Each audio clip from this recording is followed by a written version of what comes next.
Effectivement, je vais vous parler d'un projet qui permet de faire ce qu'on pourrait appeler l'ossérisation des manuscrits médiévaux, ce qui, en tout cas, permet à l'heure actuelle de faire des recherches plein texte dans des manuscrits médiévaux, en l'occurrence les registres du Trésor des Chartes, c'est-à-dire les registres de la série Gigi des Archives nationales et des registres conservés à la Bibliothèque nationale de France.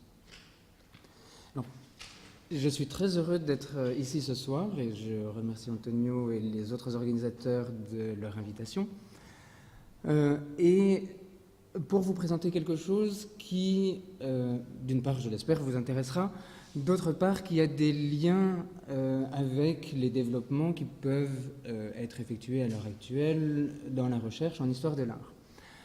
En effet, aujourd'hui, c'est une pratique commune que de travailler sur la lecture distante, distant reading, dans les humanités numériques, ce qui permet de lire ou de ne pas lire des millions de livres.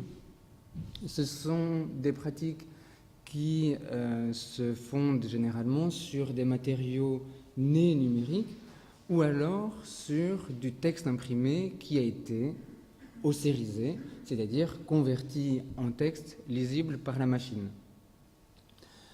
Pour les historiens de l'art, une pratique qui se développe à l'heure actuelle, un grand champ de recherche extrêmement stimulant et avec des résultats extrêmement féconds, c'est la vue distante ou l'analyse de données visuelles, ce qui permet par exemple de rechercher des motifs iconographiques dans des bases de données de tableaux, ce qui permet de retrouver ou d'analyser le style d'artiste comme on le fait en critique d'attribution sur des textes.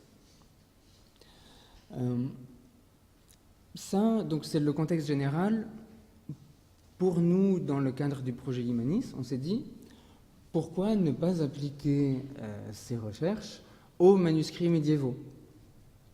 D'une part, l'intérêt est évident parce que seule une infime fraction des textes médiévaux est éditée.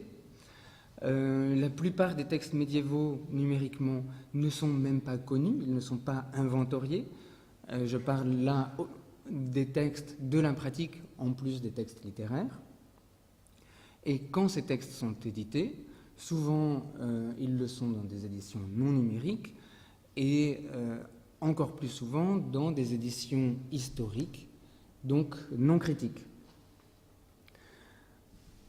La chose semblait naturelle à appliquer. Nous l'avons fait, si j'ose dire, avec ici un montage de 2 captures d'écran, la recherche par numéris dans les registres du Trésor des Chartes. Et vous voyez sur une page, ici derrière moi, 2 occurrences qui ont été encadrées en vert et une recherche lundi qui nous a apporté une occurrence de lundi.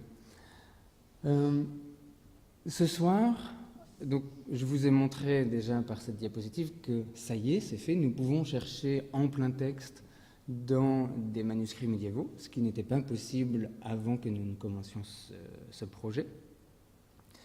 Donc je vais vous présenter le projet avec, et ses résultats bien entendu, avec ses origines et ses objectifs dans une première partie, sa mise en œuvre dans une grande seconde partie, ce qui est où j'insisterai sur le fait que ce n'est pas seulement du deep learning, c'est un ensemble d'opérations qui imposent un dialogue transdisciplinaire, ce n'est pas seulement une affaire de machine. Puis je parlerai d'exploitation, d'utilisation, de valorisation, avec l'impact ou les conséquences qu'ont les développements et les recherches que nous avons menées, à mon avis, pour le métier d'historien médiéviste, avec également des questions sur la publication et la pérennisation des données et la granularité d'accès aux données. Pour finir, j'évoquerai quelques perspectives et quelques nouveaux projets qui sont, à mon sens, porteurs de développement supplémentaire. Dans cette présentation, même si elle est captée, n'hésitez pas à intervenir si je dis quelque chose qui n'est pas clair, à poser des questions. Il y aura un temps à la fin pour les questions, mais pour des points précis, c'est peut-être plus simple vu que même si la salle et le public la salle est pleine et le public est nombreux, je le précise pour la vidéo YouTube, nous pouvons nous permettre de nous interrompre pour la clarté de l'exposé. Ceci étant dit, j'en viens à ma première partie. Les origines du projet, tout d'abord, ces origines sont des origines scientifiques et techniques, c'est-à-dire qu'on voulait créer quelque chose de neuf, dépasser les frontières, selon le slogan du CNRS, créer du nouveau savoir. La chose a été réfléchie au mois d'avril 2014. J'ai été contacté par Christopher Kermorvan, qui était l'un de mes partenaires dans un projet de paléographie, le projet Oriflamme. Et il m'a demandé si je pouvais trouver un use case et des corpus pour impliquer des technologies d'analyse de l'écriture manuscrite. L'idée, c'était d'abord de trouver quelque chose de massif, c'est-à-dire un corpus suffisamment grand pour montrer l'intérêt de l'indexation automatique, c'est-à-dire quelque chose qu'on ne peut pas éditer à la main dans une édition critique telle qu'on la pratique en général chez les médiévistes, quelque chose qui présente suffisamment de stabilité pour pouvoir être utilisé par les machines, et qui présenterait un intérêt historique qui rendrait compte, qui permettrait de prouver la pertinence de ces méthodes. Pour tout dire, le projet envisagé était d'abord plutôt sur des archives des 18e, 19e siècles. Il se trouve que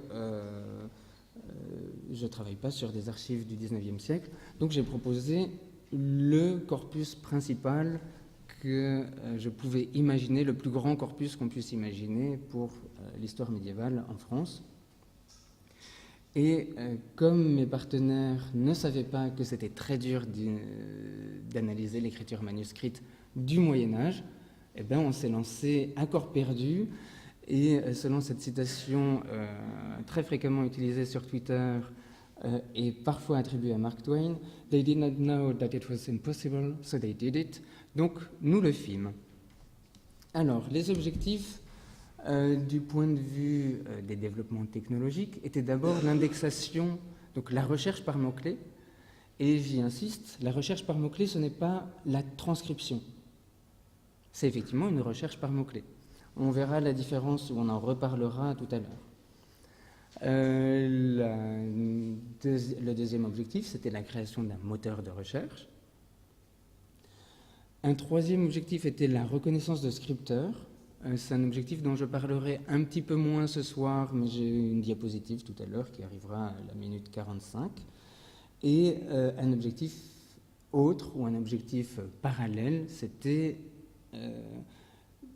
d'utiliser un grand corpus et donc de faire quelque chose qui pourrait se positionner dans le domaine des études médiévales aussi bien que dans le domaine des études en analyse d'images, comme du big data ou le plus gros corpus analysé.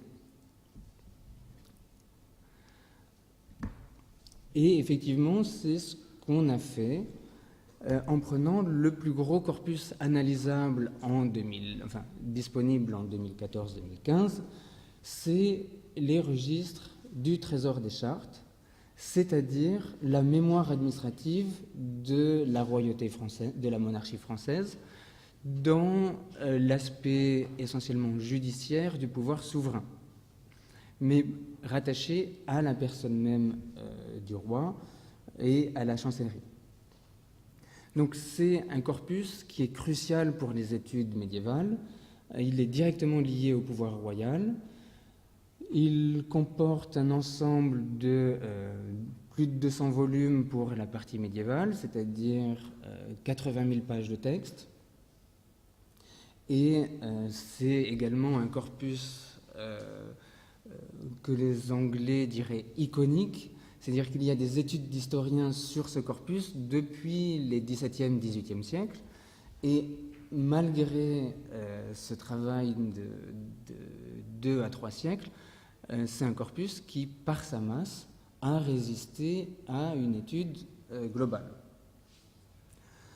Notre enjeu du côté des chercheurs en histoire était d'appliquer les méthodes à ce corpus, en particulier pour étudier les pratiques diplomatiques, les pratiques administratives, et comprendre comment cette source se constitue elle-même en tant que source, c'est-à-dire comment la monarchie va mettre en place un système d'enregistrement qui se standardise progressivement par l'effet même de sa propre pratique.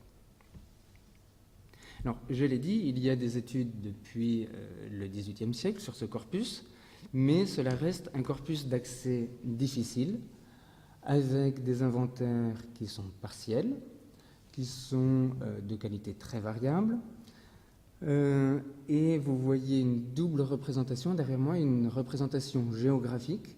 Les zones en jaune sont celles pour lesquelles il existe des inventaires qui permettent de repérer les textes. Les zones en vert sont les zones pour lesquelles il existe des éditions partielles ou éditions complètes, des actes qui concernent la région.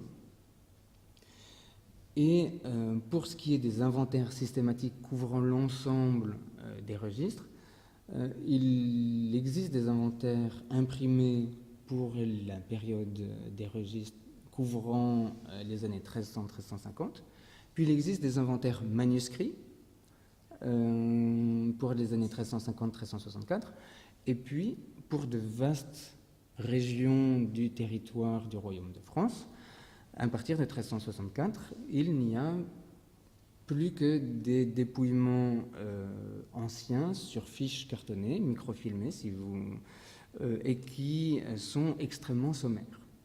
Donc c'est un corpus riche, mais difficilement accessible, et difficilement accessible pour une autre raison, c'est qu'il est aussi difficile à lire, ce qui a été l'une des difficultés évidemment dans le projet Imanis.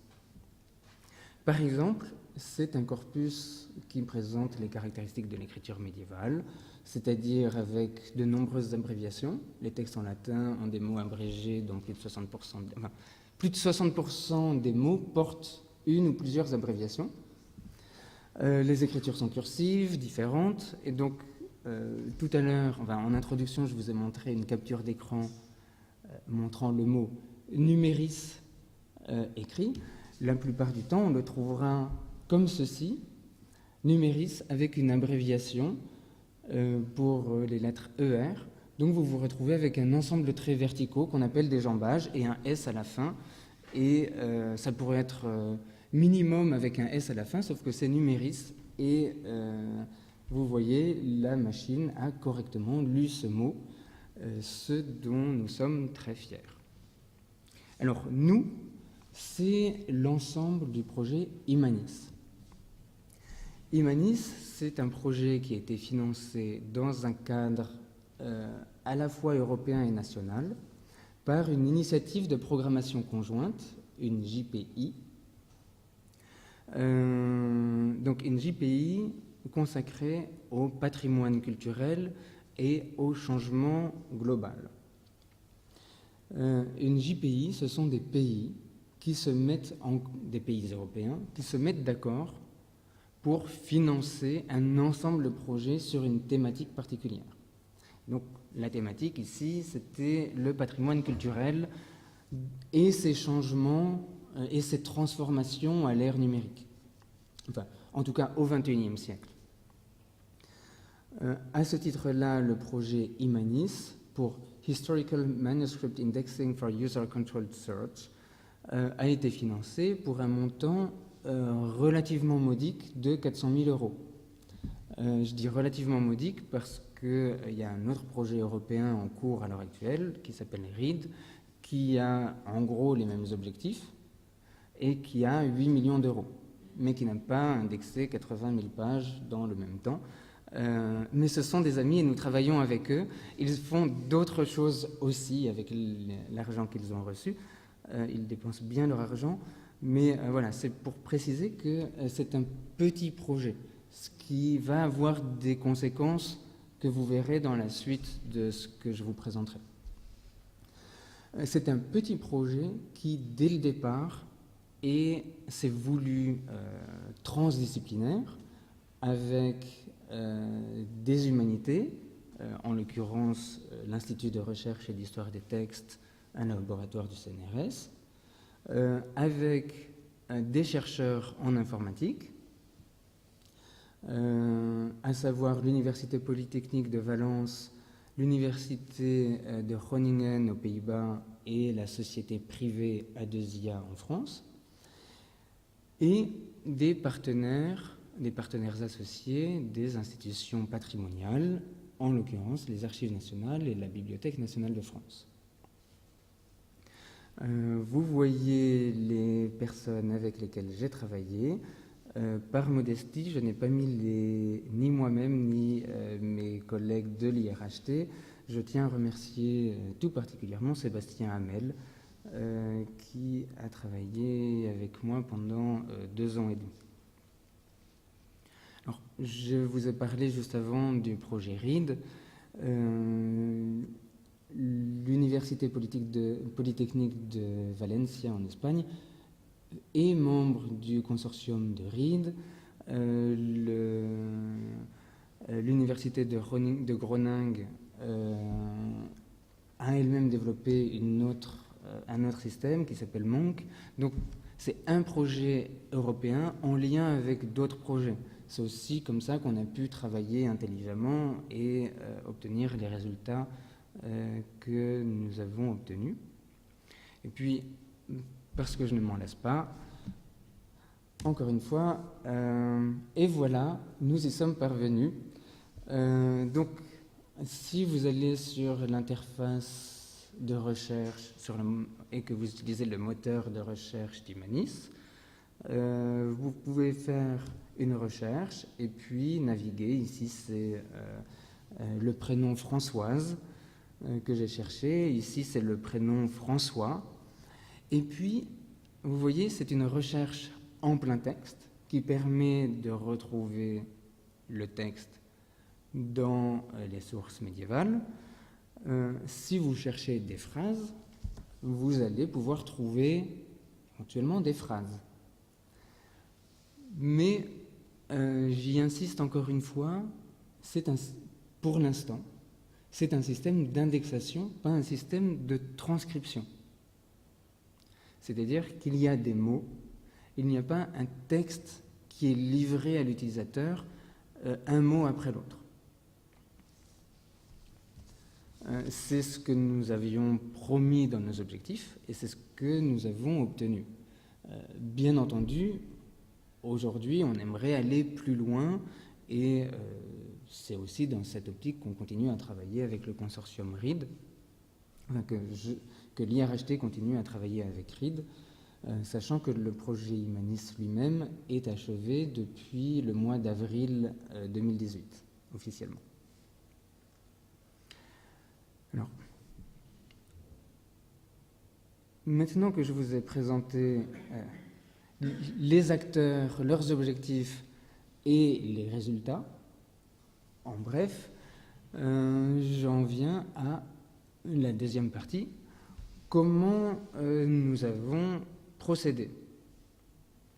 Alors, tout d'abord, il faut voir qu'il y a plusieurs étapes et que le titre de la séance de ce soir, qui insistait sur le deep learning,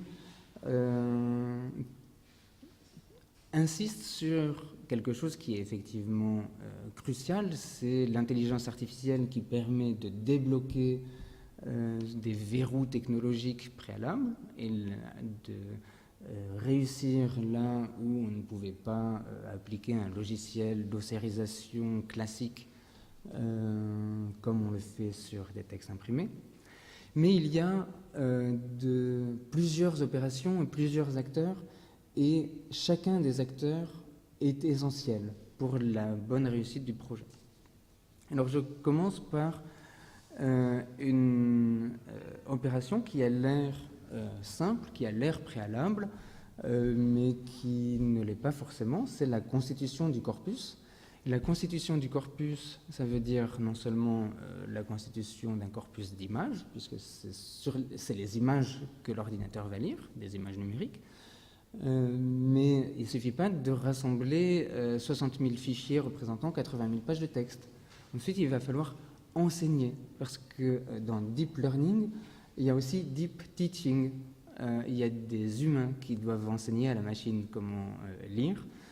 Et donc, je vais vous donner quelques informations sur ces opérations, qui comprennent la création d'un texte numérique, la création de référentiels et la réflexion sur un modèle de données. Alors, la numérisation des documents, c'est, je passe rapidement, ça me permet ici de remercier les partenaires de la Bibliothèque nationale de France et des Archives nationales, notamment Jean-François Moufflet, qui a beaucoup travaillé pour nous permettre d'avoir un corpus complet dans le cadre d'Humanis. Mais la numérisation, ce n'est pas une simple opération mécanique. Les gens de la Bibliothèque nationale de France le savent bien aussi. Il faut rajouter des métadonnées et par exemple établir des concordances entre des images numérisées et des foliotations médiévales et des foliotations modernes parce que les inventaires citent les unes ou les autres. C'est du travail que seuls les humains peuvent faire. Ensuite, pour enseigner à la machine comment lire, il faut créer une vérité terrain, c'est-à-dire le résultat de ce qu'on attend à la lecture de l'ordinateur. Alors, pour cela, on a pu se fonder sur des éditions existantes. L'une qui avait déjà été convertie dans un format numérique par l'École nationale des chartes, c'est l'édition de Guérin concernant les actes du Poitou, enfin concernant le Poitou. D'autres éditions et le formulaire de Dard de Morchen également disponible en TUI sur le site de l'École nationale des chartes. Donc l'idée est d'utiliser ce texte-là, de le donner à la machine en lui donnant les images et en disant voilà, c'est ça que tu devrais être capable de produire. Avant de vous dire comment on fait cela, je fais un petit détour aussi, enfin, un grand détour pour évoquer les référentiels et les données supplémentaires. C'est-à-dire comment on va enseigner à la machine une langue ou des langues à lire. Ça se fait avec des dictionnaires, ça se fait éventuellement avec des outils de lématisation. Vous voyez une liste derrière moi. Toutes ces ressources-là existent sous forme électronique.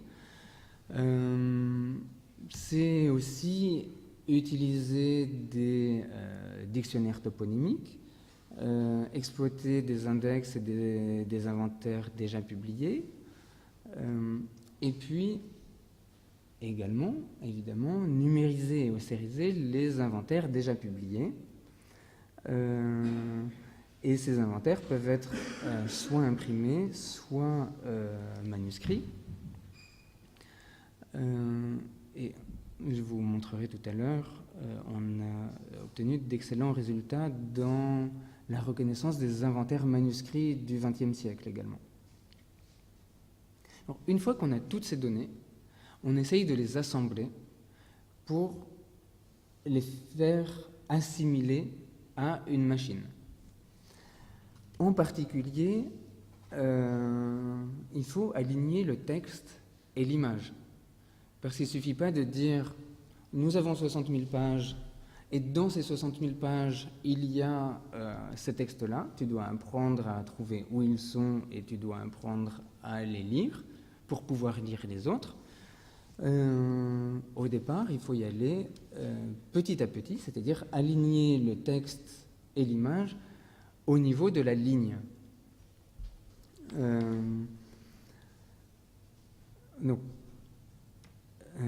pour ce faire, on a utilisé des logiciels d'alignement qu'on avait déjà développés dans le cadre du projet Oriflamme, et puis on a corrigé les alignements. Donc, d'abord, on repère la zone sur l'image où le texte est écrit, et on donne le texte en même temps. L'ordinateur essaye de lire et de couper les lignes lui-même, et s'il n'y arrive pas, il faut corriger. Et cette correction s'est faite en particulier dans le logiciel Transcribus qui a été développé par le consortium ORID. Encore une fois, je prononce ce mot de personnes qui sont des collègues, des amis et des personnes avec qui on a très bien travaillé. D'autres méthodes sont possibles. Le partenaire néerlandais du projet Imanis a procédé à son propre alignement pour l'enregistrement de ces bases de données.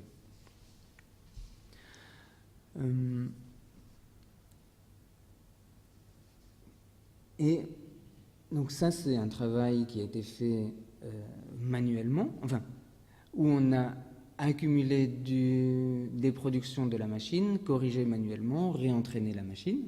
Donc, quand on parle d'automatisation, les débuts de l'automatisation nécessitent beaucoup de travail que les informaticiens appellent manuel, mais ça veut simplement dire du temps de personnes humaines.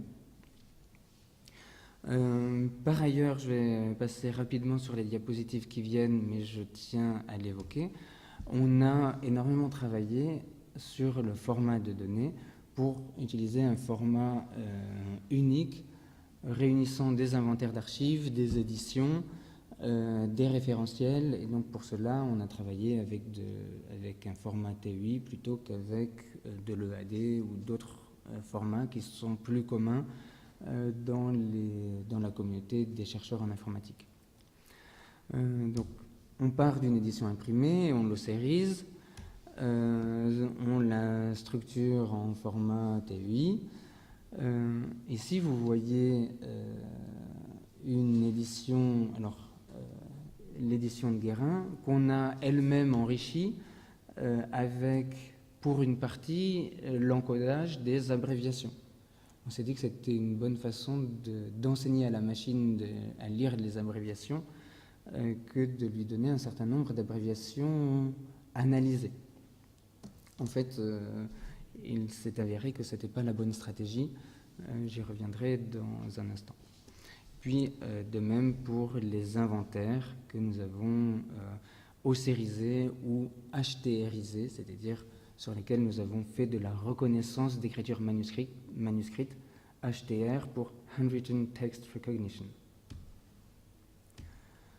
Et donc, le même travail qui a été effectué de structuration pour avoir un format unique permettant à la machine d'intégrer non pas tant à la machine d'abord qu'à nos collègues informaticiens, de gérer un unique format pour ensuite enseigner la lecture.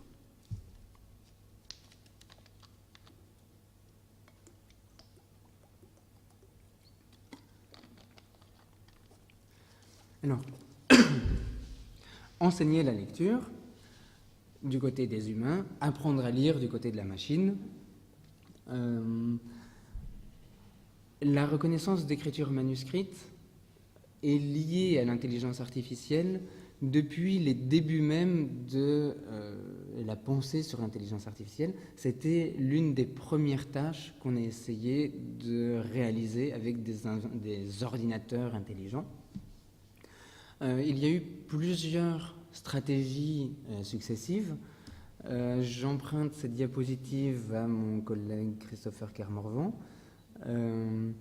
En gros, dans les années 70-90, on a essayé d'appliquer des approches analytiques en segmentant le texte en lettres, puis en mesurant les caractéristiques graphiques de chacun des caractères segmentés pour les classifier et dire ceci est une lettre A, ceci est une lettre B, ceci est une lettre C.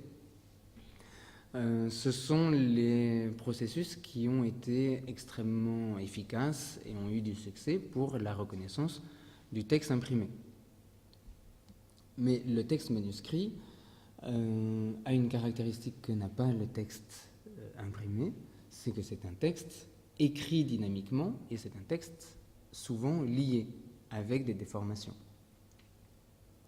Donc, dans les années 90-2000, les approches statistiques, et notamment des modèles de Markov cachés, ont été très utilisés. Puis, depuis les années 2010, on a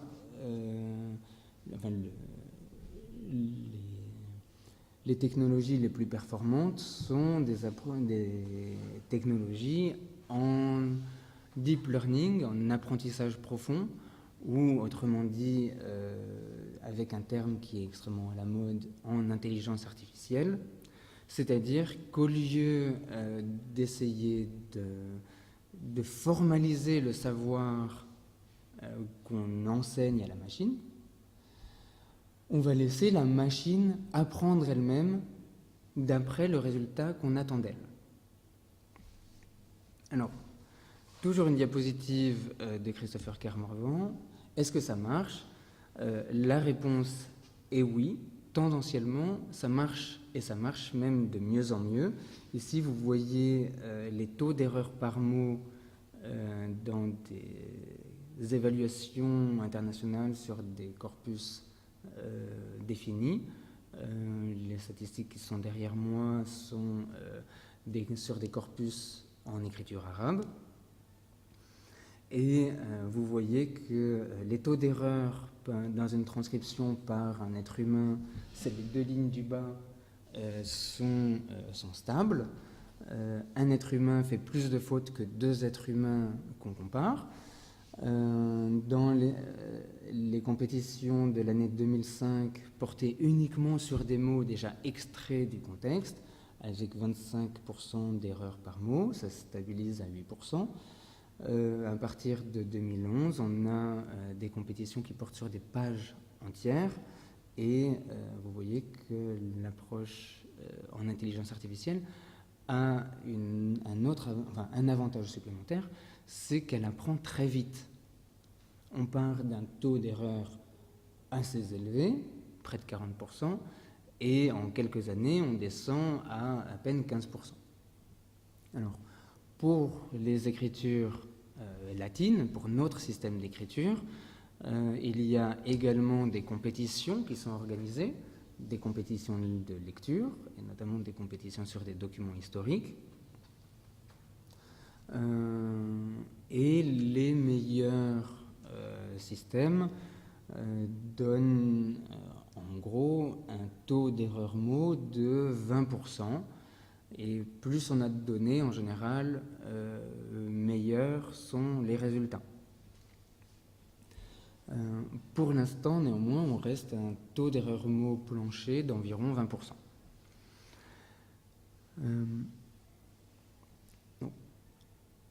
Ça, c'est l'état de l'art. Enfin, je vous ai dit, le projet Humanis a commencé en 2015, s'est achevé en 2018. Donc ça, c'est vraiment ce qui se faisait en parallèle sur des corpus non médiévaux.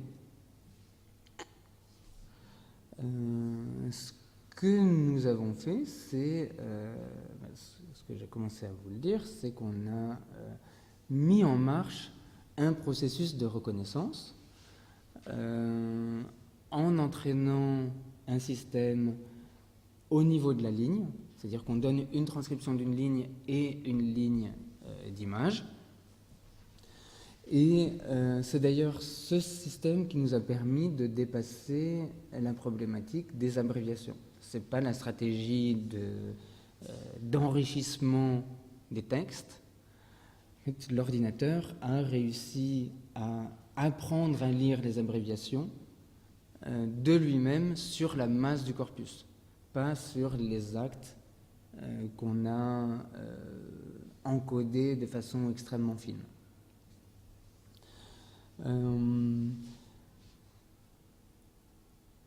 Et dans ce système, donc, on fournit à la machine une ligne avec sa transcription. Différentes couches de réseaux neuronaux vont interpréter les différentes caractéristiques graphiques en formalisant des critères pour laisser passer ou ne pas laisser passer une information à la couche suivante, et ce qui va produire un ensemble de données d'analyse. Et à partir de cet ensemble de données d'analyse, de nouvelles couches vont être utilisées pour prédire une lecture possible sur la base de l'analyse graphique. Et quand je parle de lecture possible et d'analyse de réalité graphique, d'influx graphique, ça veut dire que les lectures peuvent être réellement nombreuses. C'est-à-dire que selon qu'on interprète une première lettre, enfin un premier ensemble de signes comme tel mot ou tel autre, ou comme tel ensemble de lettres, ce qui va suivre va être plus ou moins probable. Et dans le projet Imanis, nous avons fait le choix de faire non seulement du deep learning, mais aussi du deep indexing, c'est-à-dire de garder un grand nombre d'hypothèses possibles.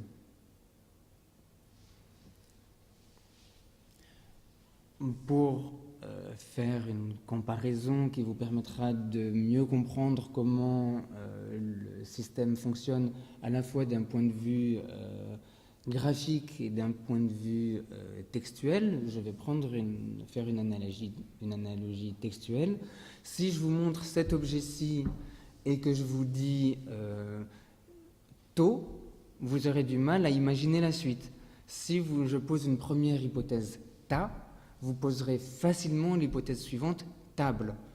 Eh ben, c'est pareil dans la lecture d'une ligne.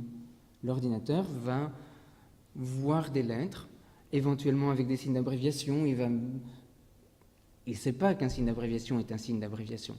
Donc il va analyser une réalité graphique, et selon ce qui va précéder et ce qui va suivre, il va créer plusieurs hypothèses de lecture. Et nous enregistrons l'ensemble de ces hypothèses de lecture, et chaque hypothèse est elle-même munie d'un indice de confiance. C'est-à-dire que la machine dit c'est sans doute le mot table à 95%, mais ça pourrait être le mot, je ne sais pas, alors ça ne ressemble pas graphiquement, vous me pardonnerez, mais le mot chaise, sémantiquement, ça pourrait aussi être ça.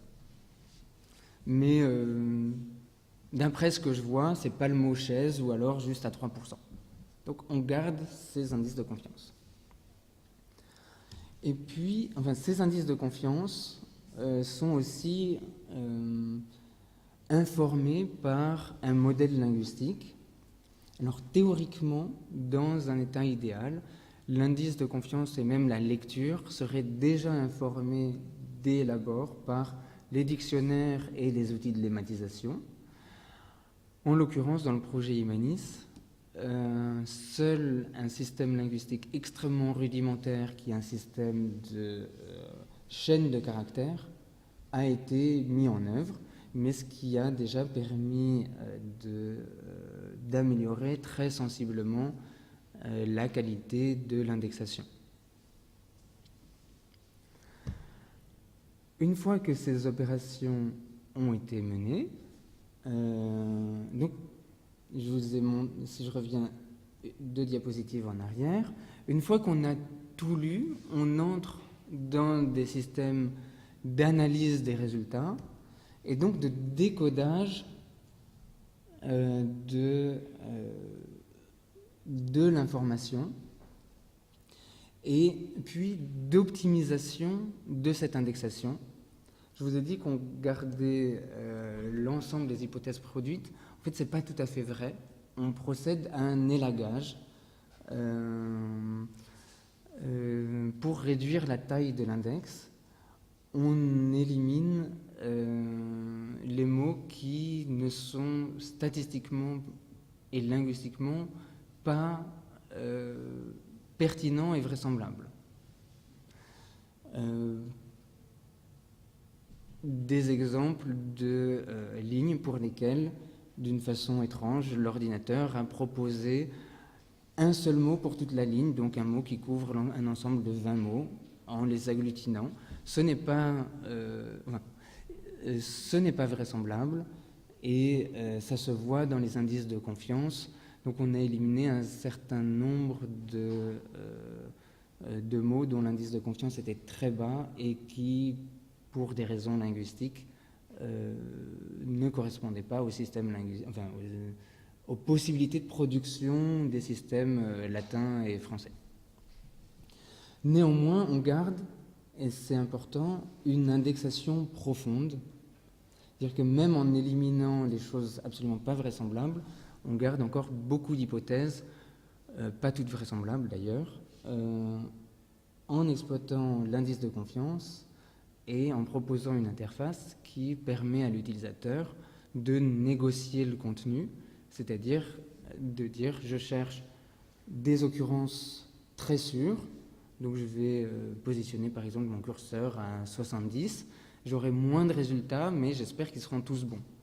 Ou alors je suis prêt à faire le tri, je cherche à dépouiller le plus possible et je mets mon curseur à 20 ou à 0% de confiance et je vois ce qui m'est donné. En ayant prononcé le mot de deep indexing, je fais une toute petite, enfin non pas une pause, mais je m'arrête un instant avec la diapositive la plus vide de ma présentation pour prendre le temps de réfléchir. La personne qui a parlé avant moi ici, Emmanuel Morlock, a parlé d'édition en TEI. Est-ce que le deep indexing est un modèle de l'anti-édition et de l'anti-transcription? Très largement oui, et je crois que ça pose question.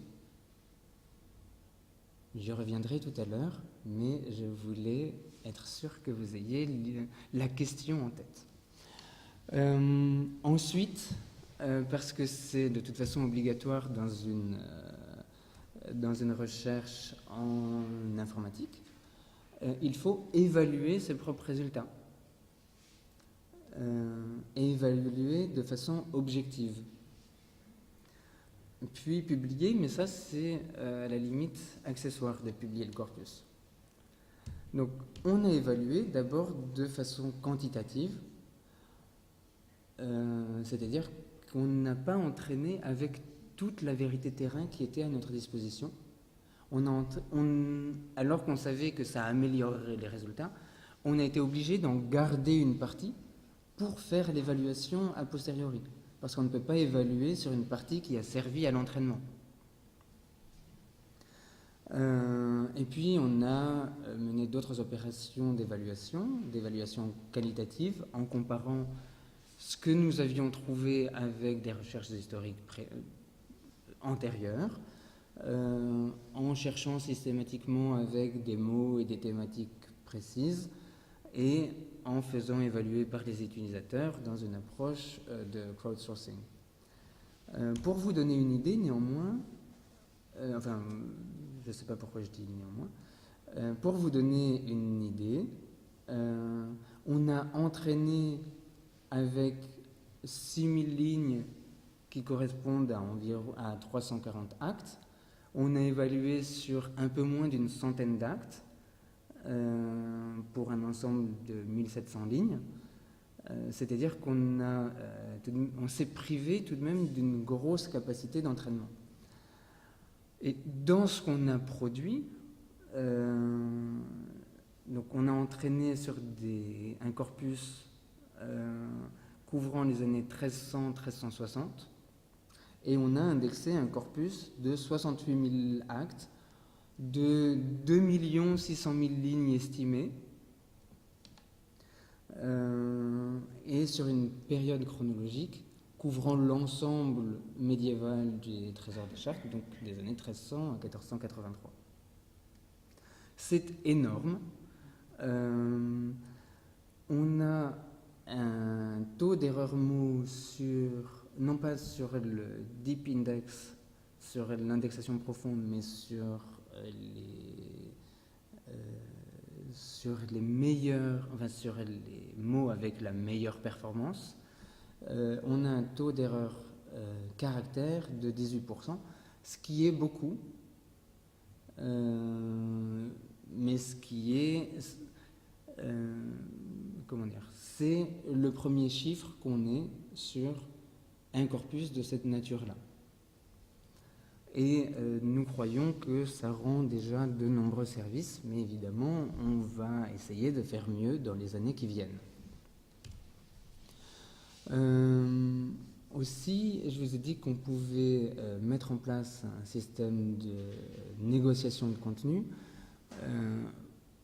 aussi parce que ça correspond à il y a deux concepts en analyse d'image par ordinateur. C'est la précision, ou en analyse par ordinateur, en l'occurrence appliquée à l'analyse d'image, c'est la précision et le rappel.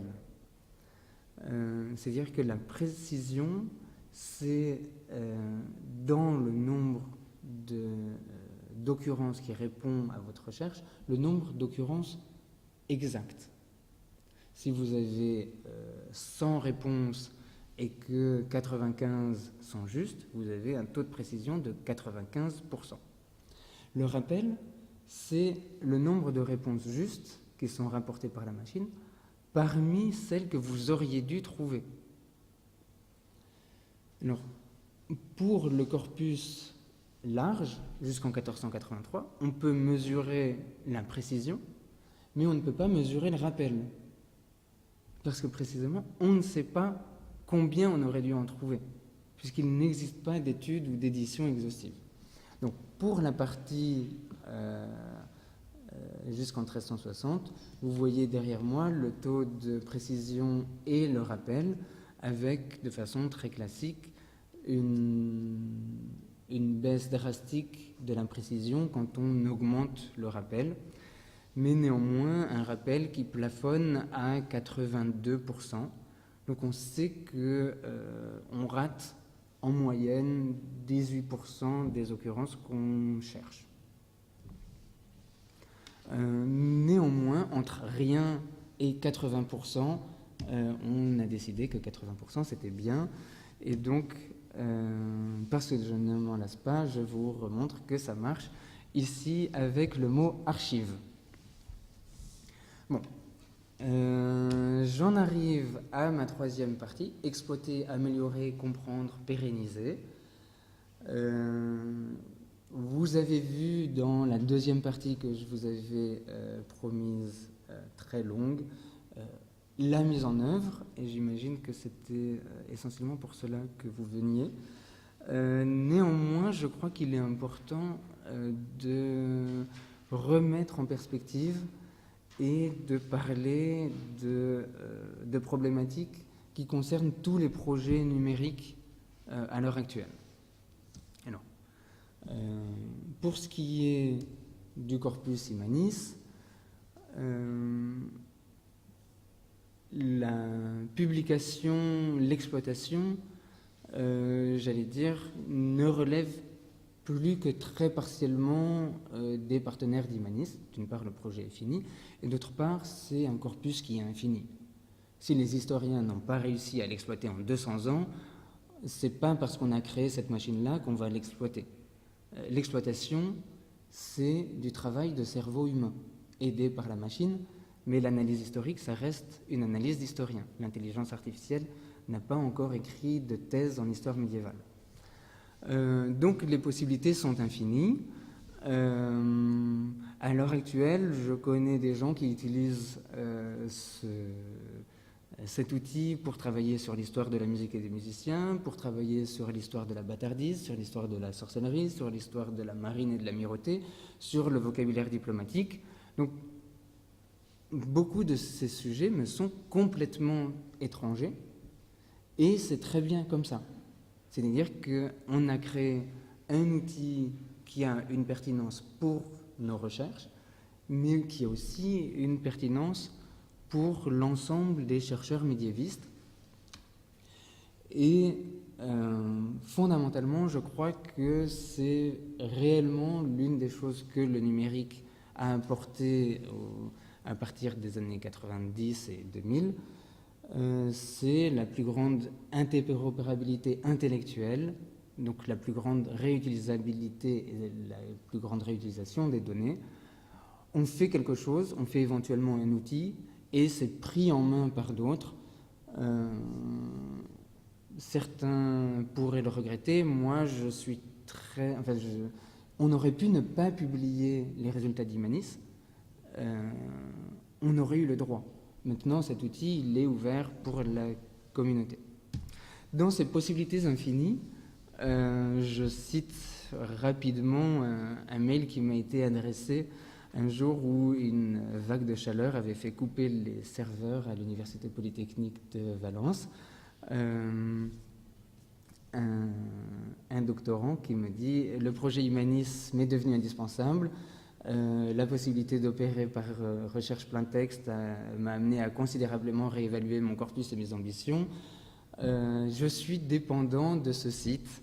C'est un outil qui, je n'en doute pas, est appelé une grande postérité. Je suis très triste d'avoir créé des addicts et en même temps très heureux. » Donc voilà. L'analyse du corpus, maintenant, elle appartient à tous les historiens, elle vous appartient si ça vous intéresse. On a fait différents types d'analyses dans notre... pour nous, par exemple, on a réédité et revu d'une autre façon le travail de Serge Lusignan sur la langue des actes et la langue des rois. On a également travaillé sur la classification des mains et le travail à l'intérieur de la chancellerie. Qui rédige quoi, comment on se répartit le travail. Ce que vous voyez derrière moi à droite, c'est une proposition de probabilité d'apparition des mains dans des volumes. Je suis paléographe, je suis historien de l'écriture, et je peux vous dire qu'il est très difficile de travailler avec des données de cette nature-là. C'est-à-dire que j'imagine que quand on a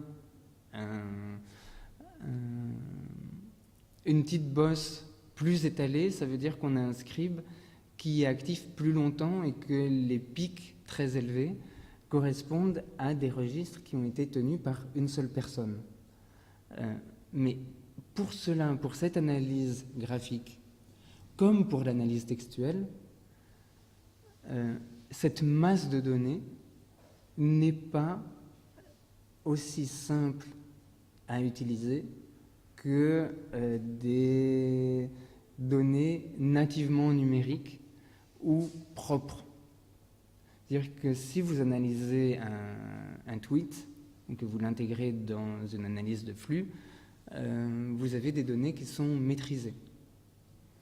Ici, non seulement on ne sait pas à quel point on maîtrise, mais on ne sait pas à quel point ça correspond à la source même.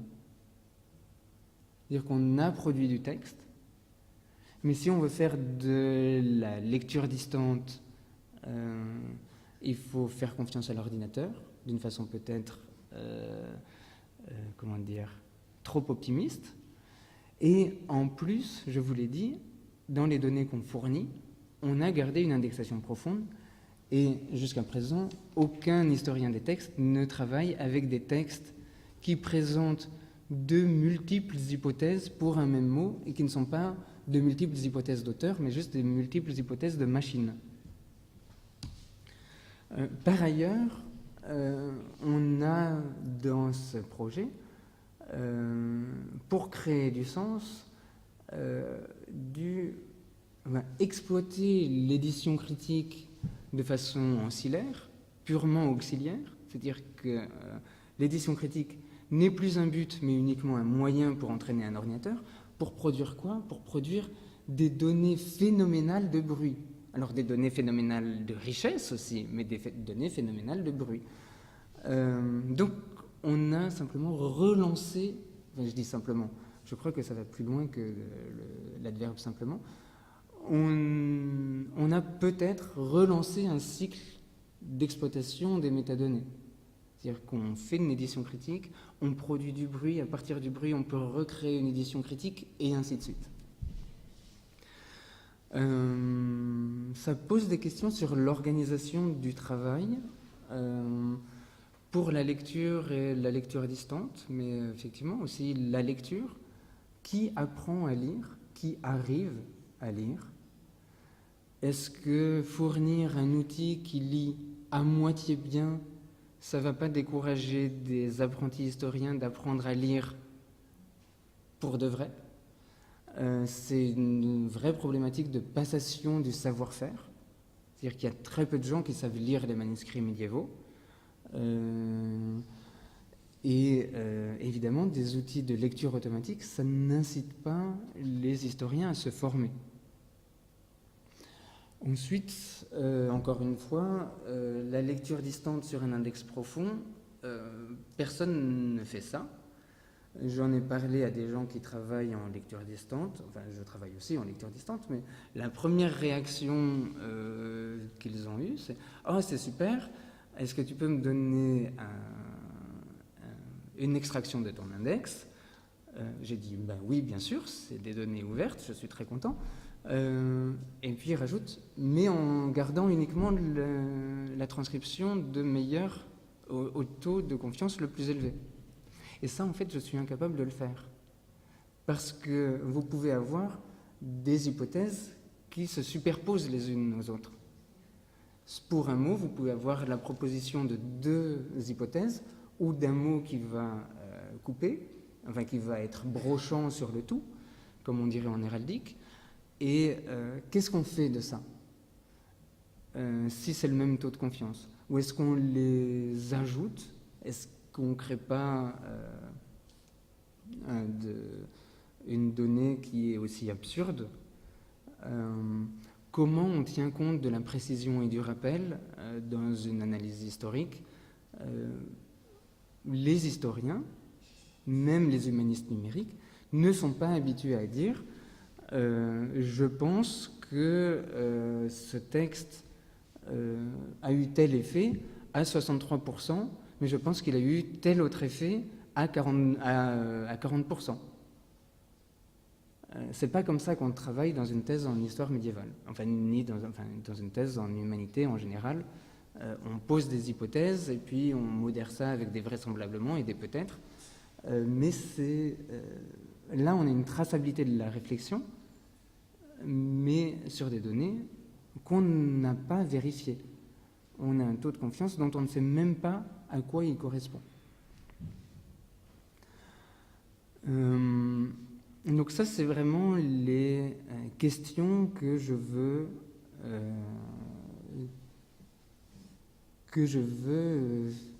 vous donner pour ce soir sur comment on va utiliser ça. Alors, c'est des questions qui m'ont fasciné et stimulé pendant 2 ans. J'étais sûr que mes 10 prochaines années de carrière seraient consacrées à exploiter de l'information incertaine. Une bonne et une mauvaise nouvelle. Il faut que je refasse mes plans de carrière. Ça, c'est la mauvaise nouvelle, mais c'est pour moi. La bonne, c'est que je crois que l'ordinateur apprend suffisamment vite et que cette question va être obsolète dans 2-3 ans et qu'on produira des données qui seront quasiment des transcriptions complètes. Enfin, en tout cas, on y travaille et je suis très optimiste. Néanmoins, ce passage, cette réflexion que j'ai menée avec mes collègues depuis quelques années, je crois n'est pas perdue. Et je crois que c'est une question qui mérite la peine qu'on se la pose globalement dans les humanités numériques. D'une façon qu'on n'a pas exactement formalisée dans la théorisation sur la lecture distante. Parce que la lecture distante est partie de données qui étaient considérées comme sûres et travaille sur l'exploitation, l'analyse, l'interprétation de données qui sont statistiquement, croit-on, exactes. Pour le Moyen-Âge, ce qu'on a fait, et là on n'est pas près de finir, pose la question de l'exhaustivité et du biais des sources. Et donc on est toujours dans des lectures ou dans des corpus dont on ne connaît rien. Il y a des milliards d'archives médiévales. Il y a peut-être 800 000 manuscrits médiévaux. Parmi ceux-là, moins de 10% sont numérisés. Et pour les archives, c'est rien. Donc qu'est-ce qu'on dit du Moyen-Âge ? Est-ce qu'on croit épuiser notre connaissance du Moyen-Âge avec ces technologies ? Il y a un risque de s'auto-illusionner sur l'exhaustivité de son propre travail et de quelque chose qui est peut-être un risque qui arrive maintenant. Avant, on savait qu'on ne faisait que des choses partielles en études médiévales. Aujourd'hui, on va avoir l'impression d'avoir dépouillé alors qu'on a encore beaucoup de vide. Bon.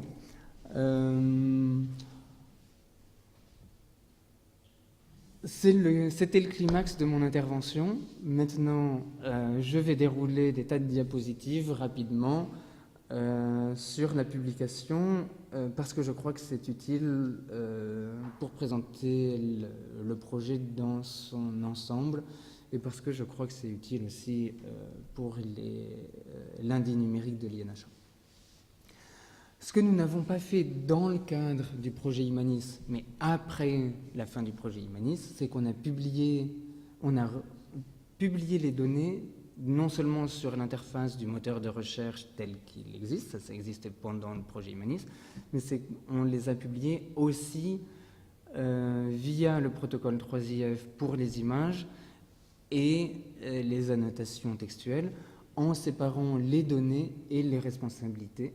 C'est-à-dire qu'on a rendu les images à une fonction d'institution patrimoniale. En l'occurrence, il se trouve que c'est hébergé par mon propre laboratoire pour le compte des Archives nationales, mais ça n'a rien à voir avec le fait que c'est mon laboratoire.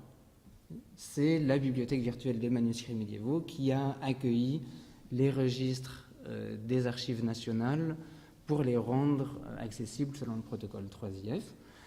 Sachant que les registres et les formulaires conservés et numérisés par la Bibliothèque nationale de France étaient déjà et sont toujours accessibles par le protocole 3IF dans la numérisation de la BNF et Gallica.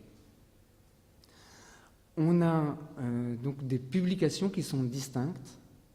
Il y a un logiciel de lecture des images qui peut s'appeler Mirador, qui peut s'appeler Universal Viewer, qui n'est pas notre responsabilité. On a des images qui ne sont plus de notre responsabilité et on a juste des données textuelles qui sont beaucoup plus faciles à gérer et donc même si le projet Imanis est achevé, les partenaires peuvent s'engager sur leur pérennisation à long terme. Elles sont déjà publiées. Si le moindre risque se profile, on les republiera sur GitHub ou via Zenodo. Donc c'est une façon de les pérenniser. Et donc là, on a pérennisé les données elles-mêmes, mais on n'a pas pérennisé le moteur de recherche, ou pas directement. C'est-à-dire que l'indexation, c'est un système à part, c'est un système dynamique, et on ne peut pas pérenniser un système dynamique. Ça, c'est une problématique on ne peut pas. Humanum travaille à pérenniser des systèmes dynamiques, mais les systèmes évoluent, donc soit on garde une image d'un système, ad vitam, pour Docker, si Docker existe encore dans 10 ans, on verra.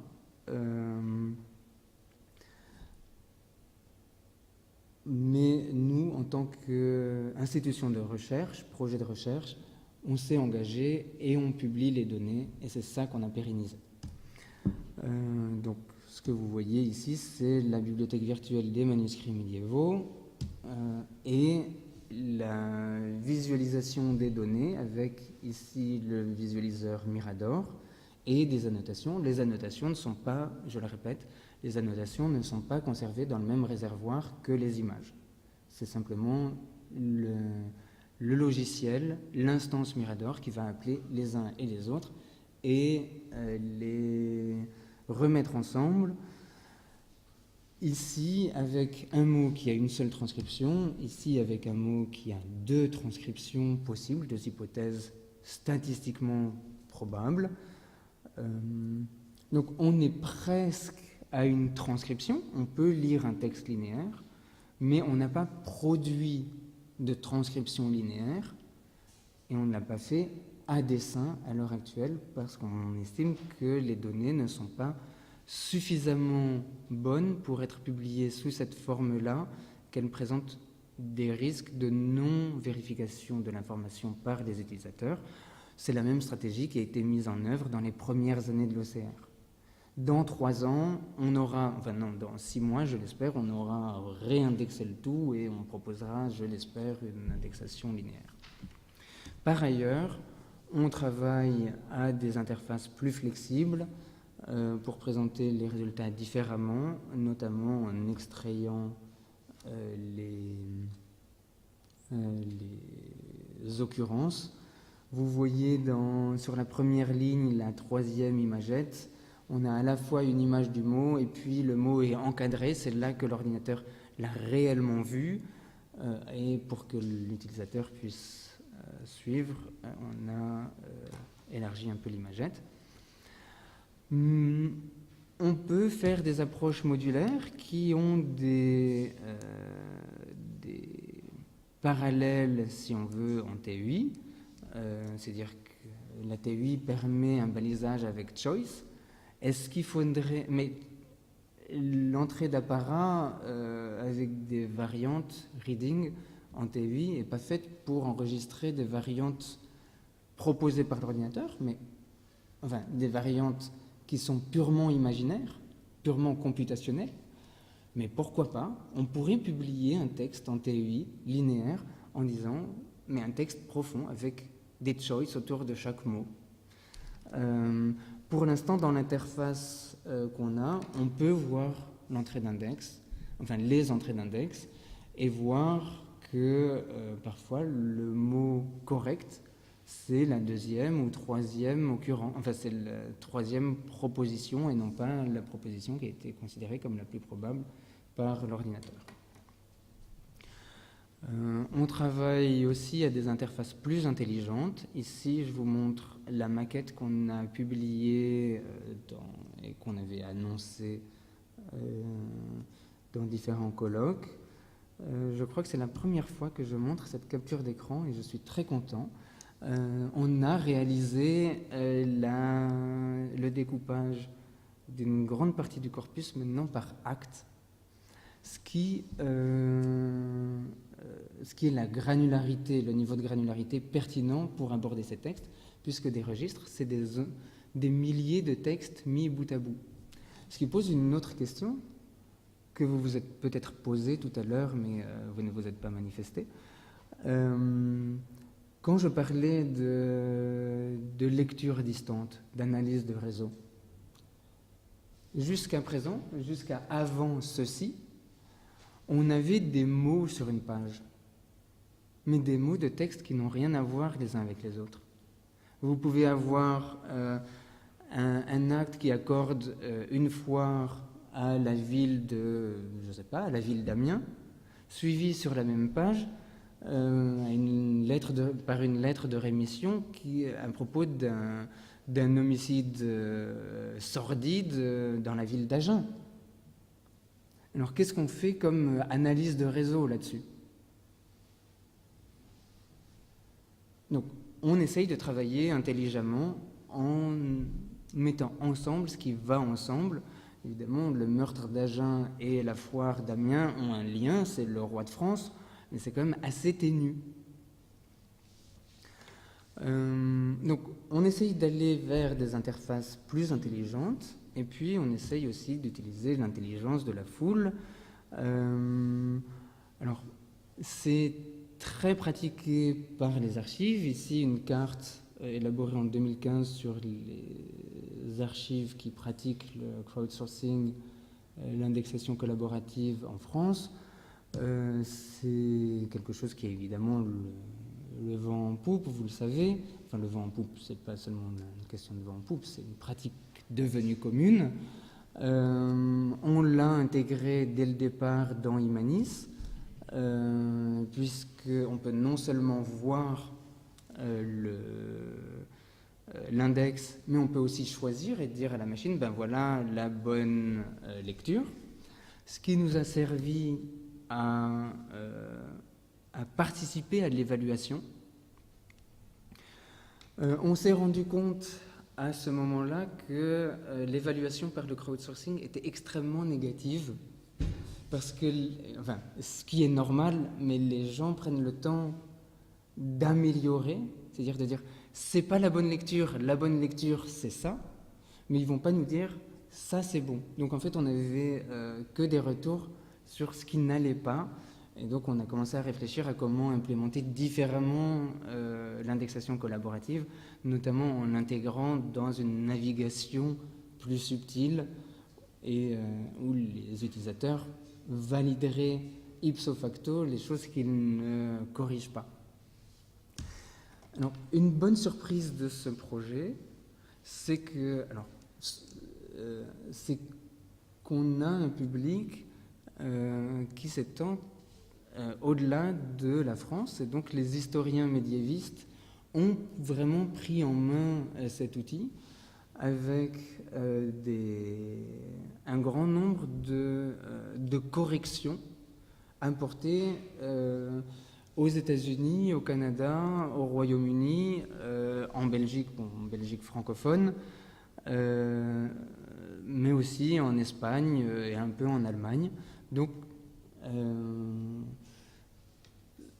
ça confirme que cet outil, maintenant, c'est aux différentes communautés de le prendre en main pour des thématiques qui, du reste, ne nous sont pas connues. Enfin, et vraisemblablement, ces gens oublieront de citer le projet Imanis dans leur note de bas de page, parce que la source, ça reste les registres du Trésor des Chartes, ce qui est juste, mais la recherche ne devient possible que grâce à la recherche en plein texte, bien entendu.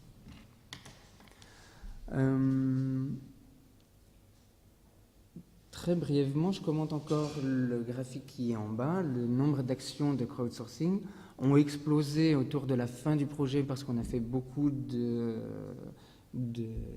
publicité autour de cette réalisation. Depuis, puisque le projet est achevé, on ne communique absolument plus.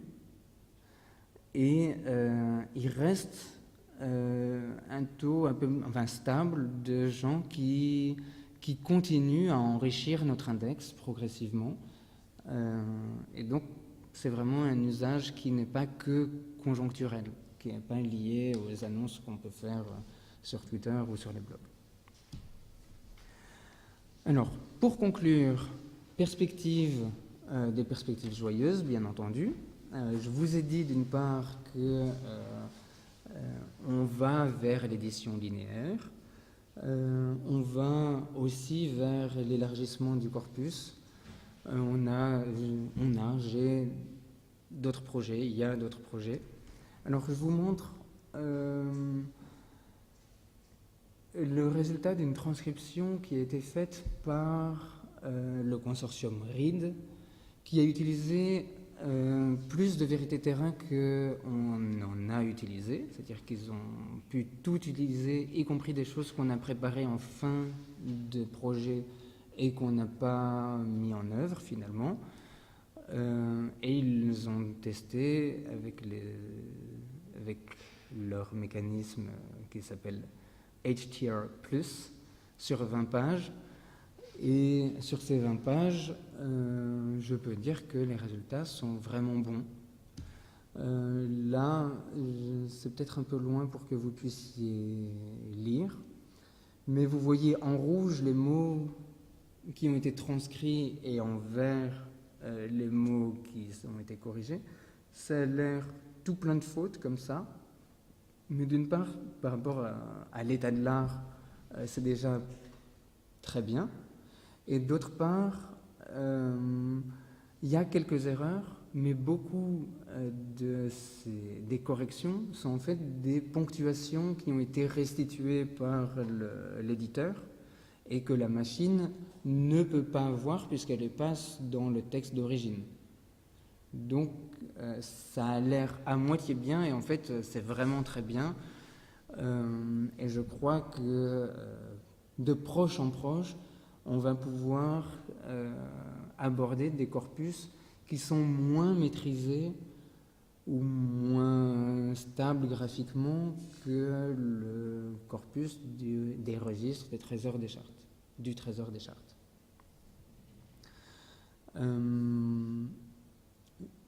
Donc ça, c'est pour la transcription linéaire. Je pense qu'on va y arriver prochainement, enfin, de façon acceptable. Pour ce qui est d'Imanis, on voulait travailler à la nouvelle interface, à l'identification des scribes, à la granularité, à la reconnaissance d'entités nommées. Vous avez vu que je n'ai pas parlé d'entités nommées dans ce que je vous ai présenté du projet Imanis, parce qu'en fait, on n'a pas pu aller jusque-là dans le temps qui nous était imparti et avec le budget qui nous était imparti. Je tiens à dire pour les gens de la Commission européenne qu'on n'avait pas promis qu'on le ferait, donc on a bien tenu nos objectifs, mais maintenant on est tellement enthousiaste qu'on veut aller encore plus loin. On avait imaginé au départ que peut-être on pourrait l'intégrer. C'est ce qu'on va faire dans un projet qui s'appelle Home, en toute simplicité, pour History of Medieval Europe, avec presque les mêmes partenaires, c'est-à-dire l'IRHT et votre serviteur en pilote, la société A2IA, l'Université Polytechnique de Valencia en Espagne, avec la société française, la start-up Teclia, fondée par Christopher Kermorvan, et avec les archives nationales tchèques et le soutien du réseau Icarus, qui est le porteur des archives virtuelles Monasterium. Alors, dans ce projet qui est financé par l'Europe dans le même cadre institutionnel qu'Imanis, on a l'immodestie de vouloir lire 2400 cartulaires, c'est-à-dire on multiplie par 10 notre corpus, avec des problématiques qui vont être, extrêmement stimulantes. Pour tout dire, ça va être extrêmement difficile, puisqu'on va avoir des textes en latin, en français évidemment, comme avant, mais aussi en tchèque, en allemand, en plein de langues qu'on ne maîtrise pas, en italien.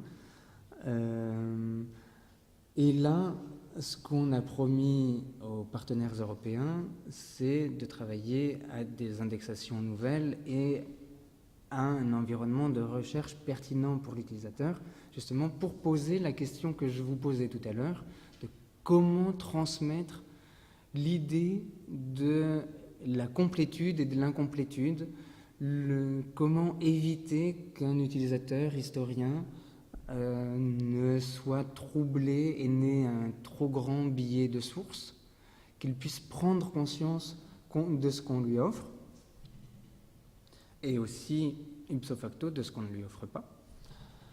Dans un deuxième projet financé par l'Agence nationale de la recherche, on va appliquer les mêmes technologies à une transmission livresque massive, celle des livres d'heures. Les livres d'heures sont des livres de dévotion de la fin du Moyen-Âge, qui sont très étudiés pour leur miniature, mais leur texte est à la fois très standard et très déviant, ce qui a découragé toute étude jusqu'à présent, ou presque toute étude jusqu'à présent. Donc c'est un défi extrêmement stimulant. On va voir ce qu'on peut en faire. Et puis, autre chose, l'IRHT est également membre fondateur de l'initiative phare Time Machine, qui est en cours d'évaluation.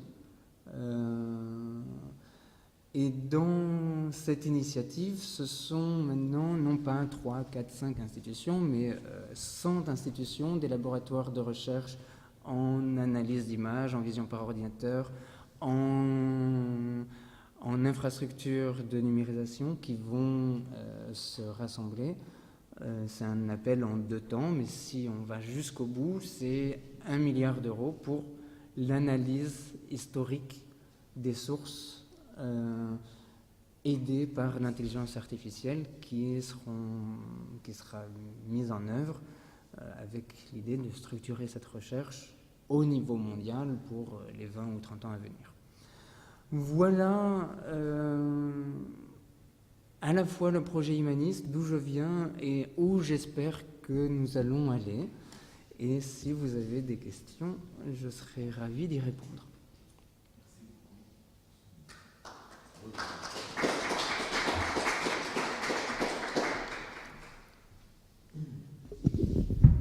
vous avez des questions, peut-être prendre un moment.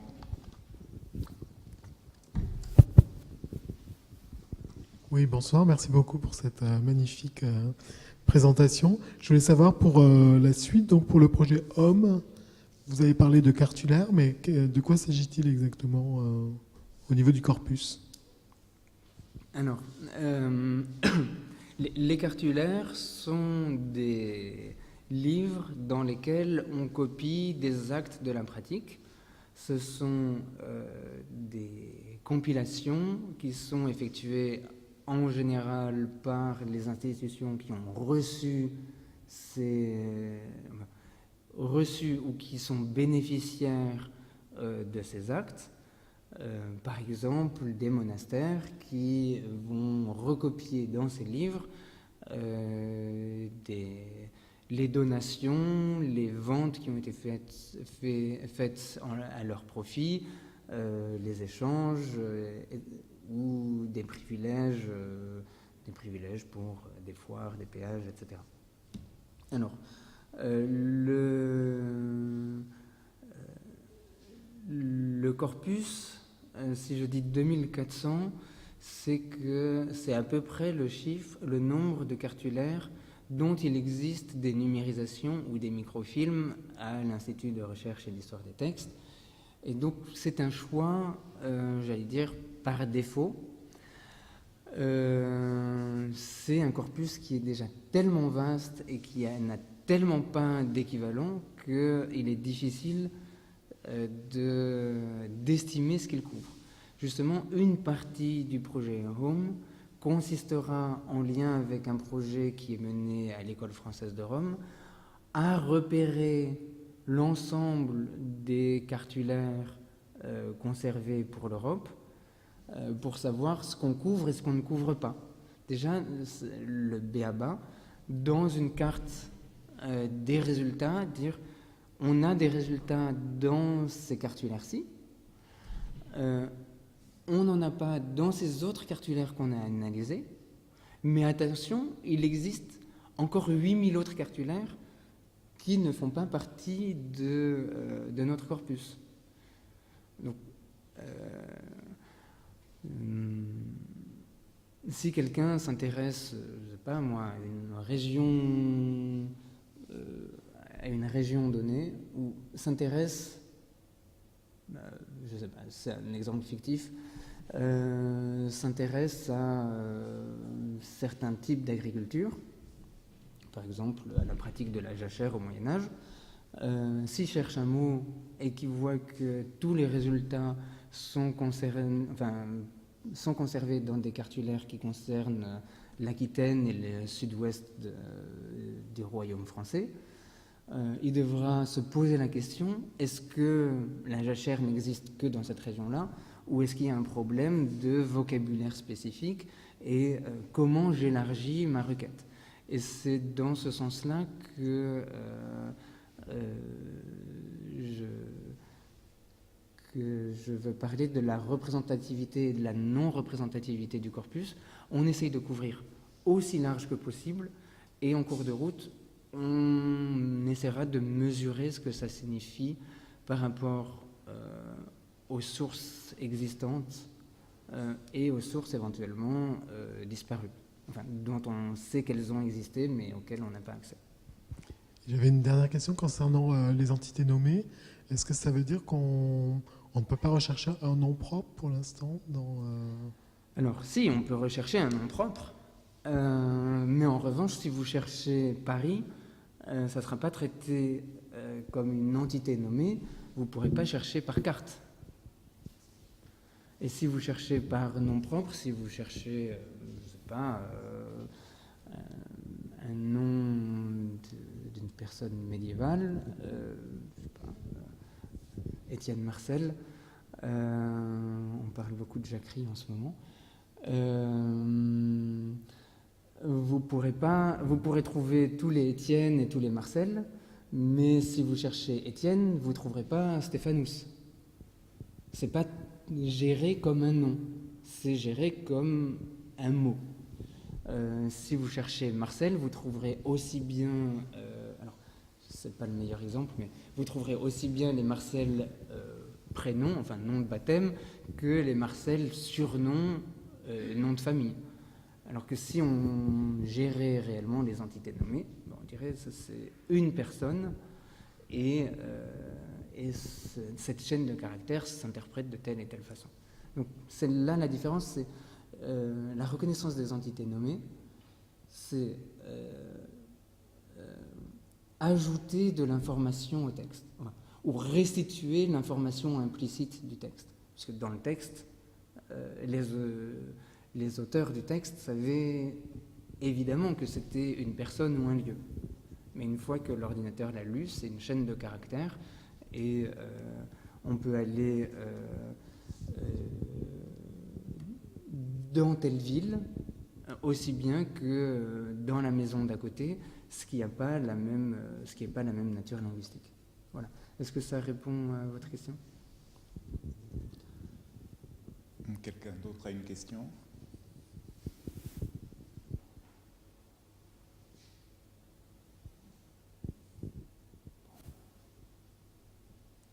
Je crois que c'est fini. Oui. Juste une question. Est-on obligé de passer par le site ? J'ai vu ce monsieur qui était embêté parce que le site, il avait plus accès au site. Donc nous sommes obligés de passer par le site. Alors, au moment où il a écrit, la réponse était oui. Maintenant, les données sont publiées en tant qu'annotation selon le modèle 3IF, enfin le format et le protocole 3IF. Donc, du point de vue théorique, la réponse est non, vous pouvez vous passer du site. Si vous êtes capable de reconstituer un serveur qui réponde à une requête. C'est-à-dire que les données sont présentes, mais le service de navigation, il n'existe que chez nous. C'est comme Gallica. Et vous ne viendrez pas à l'idée de demander à la BNF est-ce que vous pouvez faire un deuxième moteur de recherche au cas où Gallica tomberait en panne. Ben non, les données sont accessibles, c'est déjà pas mal. Mais le service, c'est nous qui le rendons. Voilà. Mais comme les données sont libres et publiées en CC0, ça veut dire que n'importe qui pourrait recréer un autre service et donner une interface plus ergonomique, plus agréable, plus intelligente que la nôtre. Si quelqu'un arrive à faire ça, en tant qu'historien, je suis très content et j'irai travailler sur le site d'à côté. Pour l'instant, je crois qu'on a un peu d'avance. Et donc, lorsque l'on a accès, on a directement accès à la charte, en l'occurrence. Oui, si vous voulez, on peut aller en ligne. Enfin, on va sur ce site, on entre un ou plusieurs mots-clés, on peut faire des recherches avec des opérateurs booléens, on peut faire des choses qui ressemblent à des chaînes de caractères, enfin des chaînes de mots, mais c'est pas exactement ça. Et ensuite, on navigue à travers les résultats. Donc d'abord, on a le résultat au niveau du volume. Et ensuite, on peut aller voir les pages qui répondent à la requête et donc lire le texte complet de la charte, de l'acte royal qui a été... De l'acte l'original. Alors, il y a une spécificité diplomatique, c'est que le registre n'est pas l'acte original, c'est pas une minute de notaire, mais oui, l'acte original médiéval tel qu'il est conservé dans le registre.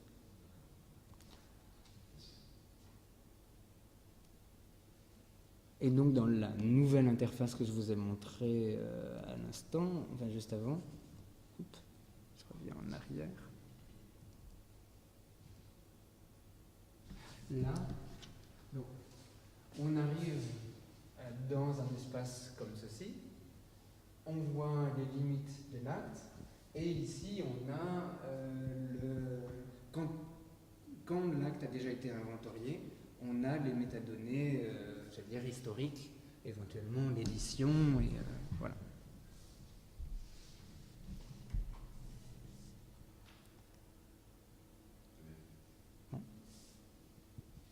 D'autres questions?